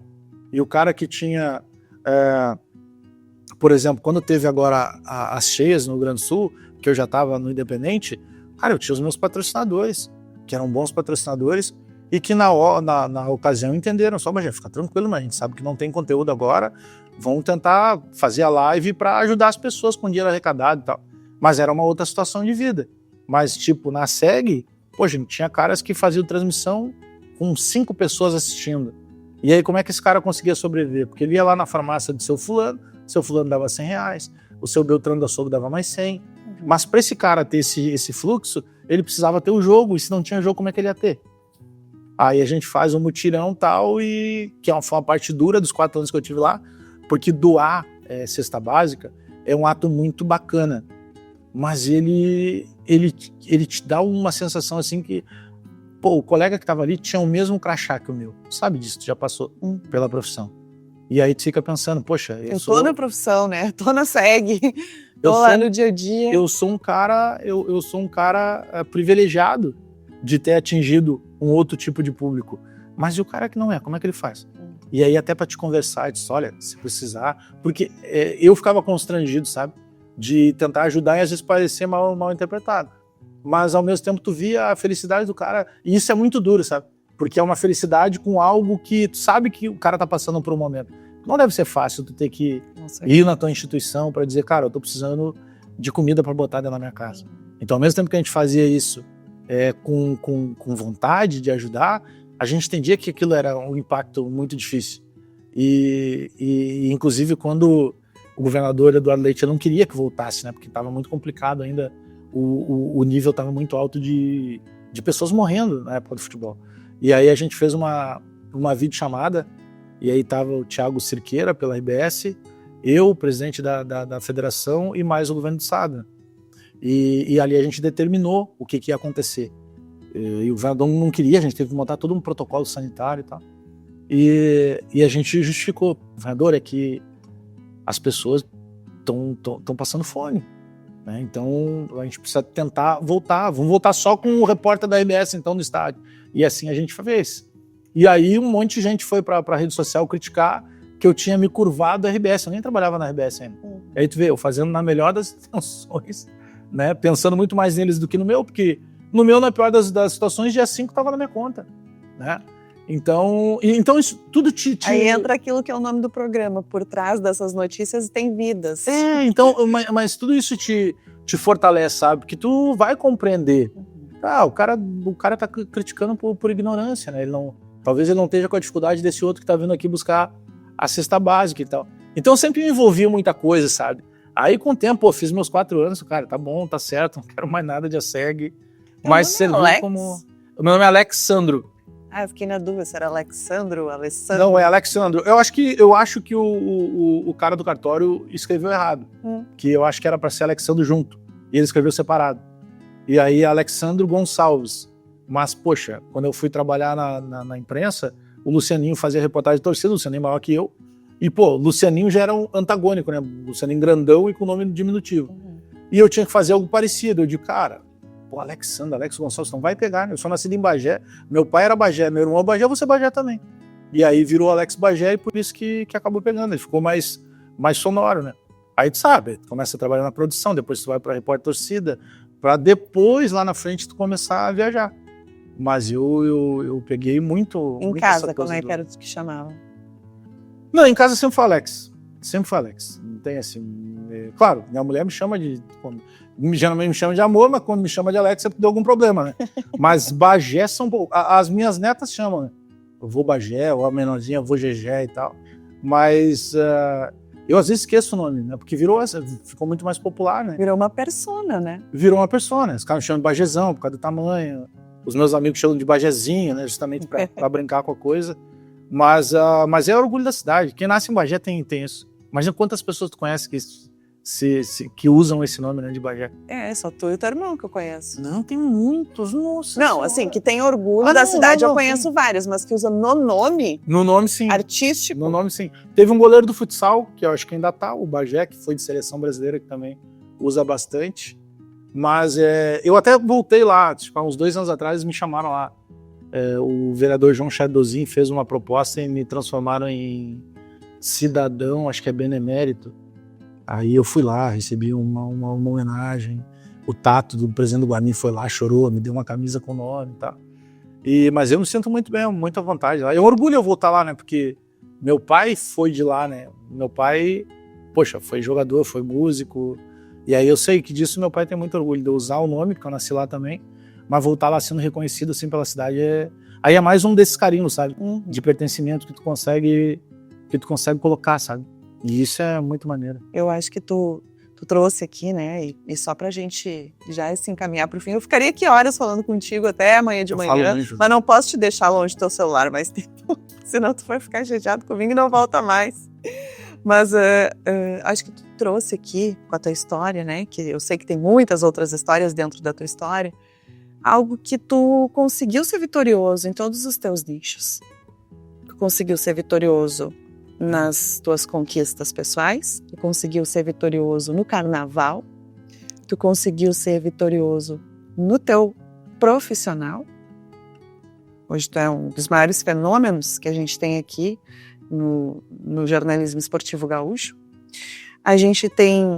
Tu conseguiu ser vitorioso dentro do teu contexto familiar, porque quando tu leva a tua mãe na tua casa e faz essa foto dizendo, olha só, um dia nós não tivemos e hoje nós temos, é um símbolo de que vocês juntos venceram.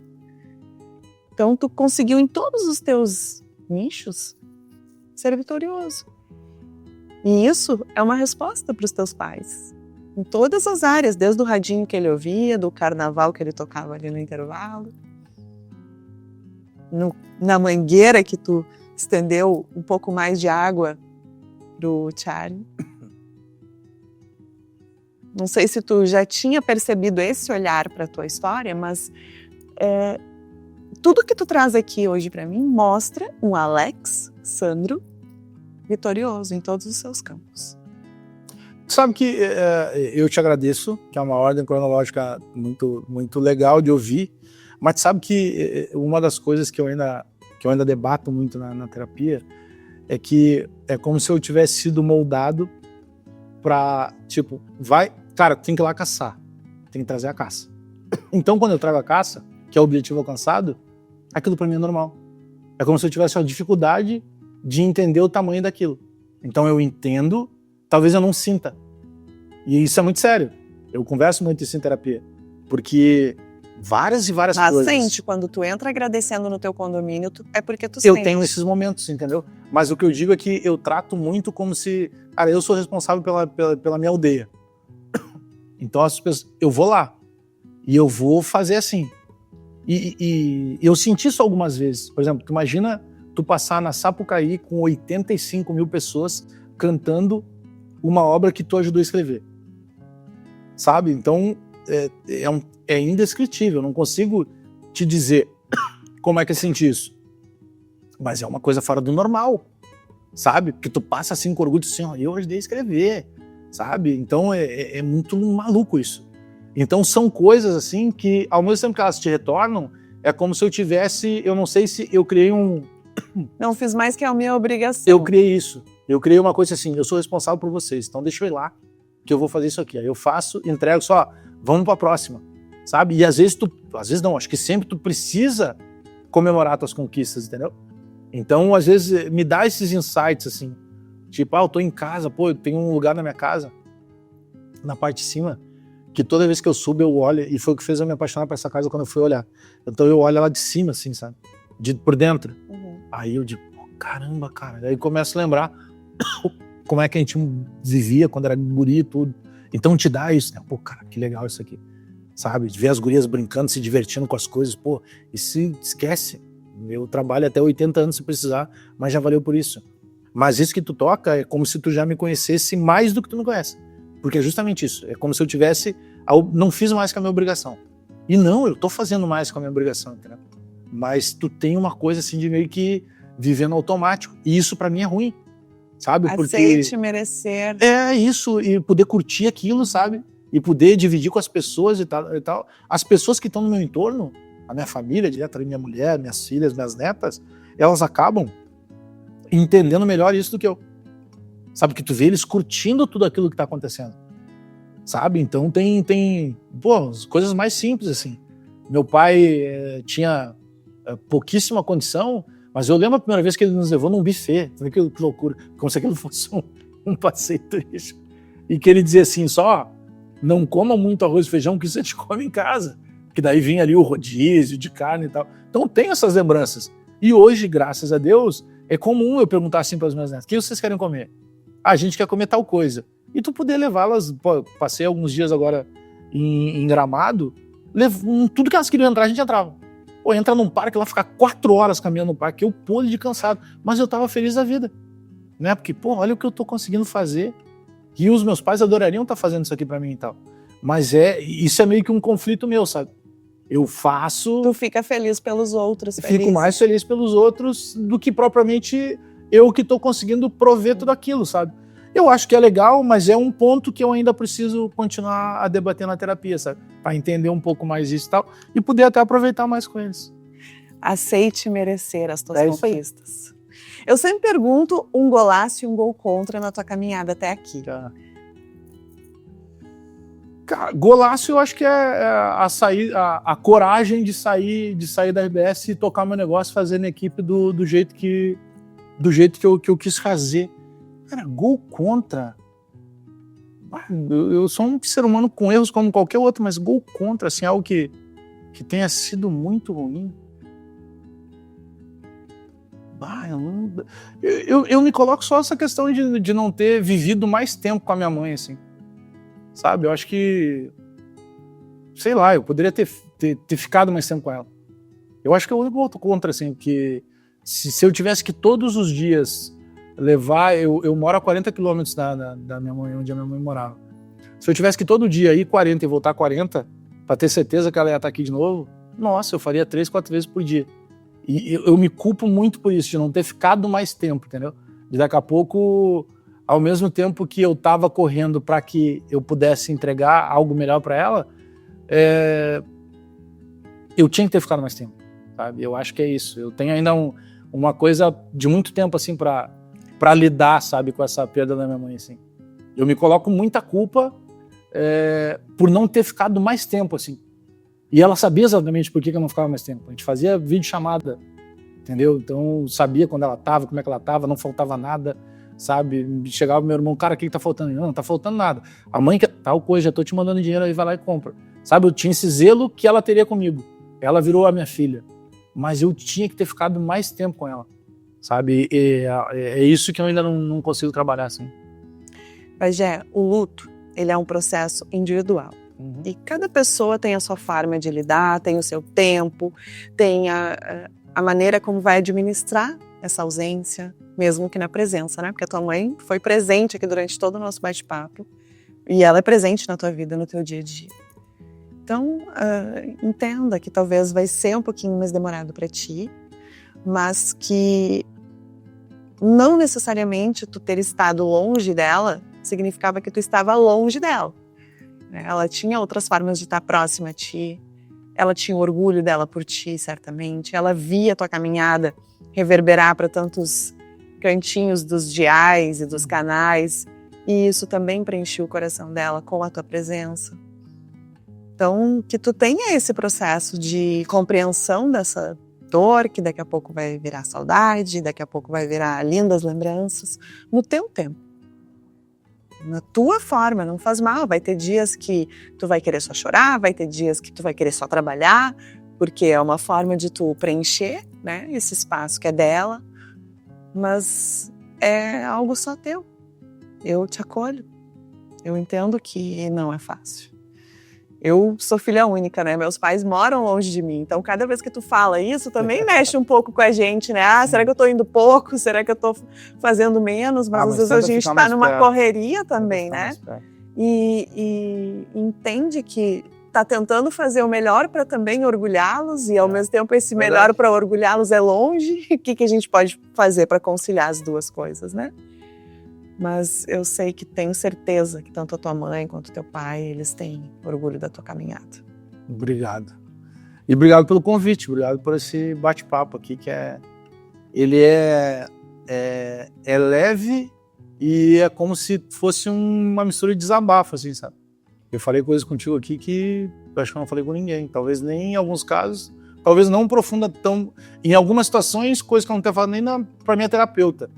Então, obrigado pelo convite. Eu que te agradeço. Tu sempre foi uma pessoa, não é à toa que tu buscou o caminho da psicologia, sempre foi uma pessoa muito leve e tu sempre foi uma referência de boa pessoa. Sabe que eu acho que a principal referência que algum ser humano pode ter é esse. Não é tu chegar assim, pô, tu foi referência. Eu digo, esse dia eu tava conversando com o Sérgio Boas, eu digo, pô, monstro, tu é referência pra gente, cara, como repórter. E realmente é. Mas ser referência de boa pessoa... meu irmão estava de aniversário hoje, o mais novo, eu falei para ele, cara, continue sendo uma pessoa que as pessoas queiram estar contigo. Isso, o resto vai ser consequência. Dinheiro, felicidade, tudo é consequência. Agora, se tu for uma pessoa que as pessoas gostem, que tem como referência de pessoa, e tu sempre foi uma referência de ser humano, sabe? De pessoa do bem, de pessoa generosa para quem estava começando na carreira. Eu acho que isso é um legado, se não o mais dos mais valiosos. Obrigada. Me emocionam tuas palavras. Eu tô aqui humildemente, né, começando esse projeto. É uma responsabilidade imensa ter alguém como tu que fez algo tão desafiador para nossa categoria, junto com o Baldasso ali, a turma toda, Meneghetti, João Batista, a meninada toda que está com vocês ali, que hoje é referência nacional, né, de um trabalho. Fantástico. Então eu aqui com o meu cantinho, humildemente, trazer vocês é um aprendizado também. Não, eu te agradeço. Obrigado. Por mais que eu esteja em outro caminho, juntos para as pessoas entenderem, né, essas vidas que mobilizam o esporte. Não, é fantástico. Obrigado e parabéns pela sensibilidade de transformar algo que é muito importante, né, que esse aspecto da pessoa falar, da pessoa se ouvir, da pessoa desabafar. Eu acho que saúde mental é das principais preocupações que a gente tem que ter. E, pô, comunicação, tu é craque desde sempre, então parabéns e muito obrigado mais uma vez. Mas já sabe o que é mais difícil para mim, tu vai ter que me ajudar, vai ter que me ensinar, é pedir para as pessoas se inscreverem, as pessoas deixarem comentários. Não, mas aí essa é uma parte que tu precisa te tornar pidona. Eu sempre digo, só peço uma coisa, te inscreve no canal, dá o teu like, gostou da entrevista, pega esse link, joga nos grupos de WhatsApp, Depois já começa a abrir clube de membros também, já te torna membro do canal. Ah, essas coisas Daí não tem sei conteúdos fazer. exclusivos. Não, isso aí depois a gente vai conversando, eu te ajudo. Mas é muito importante, sabe? Porque o YouTube, ele é uma plataforma totalmente orgânica. Então, quanto mais as pessoas derem um like, se inscreverem, divulgarem, comentarem, comenta aí, se gostou ou não gostou, comenta aí. Isso vai te dando, vai tracionando, né? E não tem como não dar certo, tu é craque nisso. Comenta aí pro Bagé voltar em outra oportunidade, Pode chamar. responder as perguntas de Pode vocês chamar. para eles e a gente... Só que eu falo muito, então tem que ser bastante. Não tem problema, a gente quer realmente o diálogo, é conversar, porque as pessoas estão se ouvindo pouco ultimamente. Sim. As pessoas têm pouco tempo Falar para ouvir o pouco. outro, né? Já viu que hoje em dia no WhatsApp tu manda um emoji, tu não fala mais com a pessoa. Um gif lá, um memezinho. Ou se a pessoa te manda um áudio longo, tu já põe velocidade 2. Já não tem nem paciência pra isso. Ah, eu adoro que me mandem áudio. Podem me mandar áudio comprido, que eu adoro ficar ouvindo, não tem problema nenhum. Bagé, obrigada por estar aqui comigo mais uma vez. E pro pessoal que tá aí, né, nos acompanhando, não esqueça, esse objetivo aqui é a gente fazer com que a nossa arquibancada seja parte de algo que eu tenho como meta, que é compreender a importância de saber que em campo tem vidas. E a gente viu que no canal do Bagé, aquele campinho que ele faz uma bagunça lá com aquela gurizada incrível que eu sempre assisto, eu não mando recado sempre, às vezes eu mando, né? Te mando no WhatsApp, né? Porque se eu mandar nos comentários, ninguém nem vai ver de tantos mil comentários que tem, né? Eu mando no WhatsApp, então tu fica com o teu WhatsApp perto pra gente poder dialogar. É muito legal saber que a tua vida é próxima de tantas pessoas que te assistem. Porque aquele cara que um dia se inspirou em alguém para que chegar, certamente está inspirando outros tantos, seja em Bagé, na Restinga, ou em tantos outros lugares. Bacana. É por isso que vale tudo, né? Tem muita gente que chega e diz, pô, eu quero abrir um canal, como é que eu faço? Cara, a primeira coisa tu tem que gostar. Segunda coisa tu tem que acreditar. E, cara, é perseverança, é correr atrás, é constância, é gerar conteúdo. Mas é muito legal. É isso. Obrigada, Bagé. Eu que te agradeço. Sempre no tua arquibancada torcendo por ti. Conta comigo sempre. Obrigado.